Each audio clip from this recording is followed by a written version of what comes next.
আসসালামু আলাইকুম বন্ধুরা, কেমন আছেন? আলহামদুলিল্লাহ ভালো আছেন। এখন যে রান্না করতেছি আপনারা মনে করবেন আমরা বুঝি গ্রামগঞ্জে থাকি। না বন্ধুরা, আমরা থাকি ঢাকার যাত্রাবাড়ি, শহীদ ফারুক রোড। এখানে অনেক বাড়িতেই গ্যাস থাকে না, তাই বন্ধুরা কিন্তু আমরা একদিন রান্নলে 2 দিন খাই, কারণ আমরা গরিব মানুষ। প্রতিদিন তো আর লাকড়ি কেনাও সম্ভব না, এলপি গ্যাস তো কিনতেই পারি না। তার জন্য আমরা একদিন রান্না করে 2-3 দিন খাই। এই যে এখন যে রাত্রেবেলা রান্না করতেছি, এটা হয়তো 2-3 দিন খামো।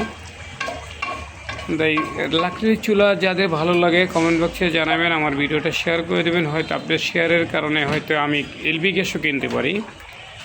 যদি ভিডিওটা ভালো লাগে বন্ধুরা শেয়ার করে দেবেন। আমি একদম একেবারেই কী বলবো আর, যাই হোক বন্ধুরা, যদি ভালো লাগে শেয়ার করে দেবেন। লাকড়ির চুলা রান্না অনেক সুস্বাদু, অনেক মজা হয়। অসাধারণ, খুবই ভালো লাগতেছে। আমি চুলার পাড়ে বসে ভিডিওটা করতেছি। ধনিয়া পাতা দিবেন, ধনিয়া পাতা দিলে কিন্তু এখন তরকারিটা অনেক মজা হয়, কারণ শীতের দিনে ধনিয়া পাতার ভর্তা, ধনিয়া পাতার ছালাদ, সব কিছু ধনিয়া পাতা এটা লাগবেই লাগবে।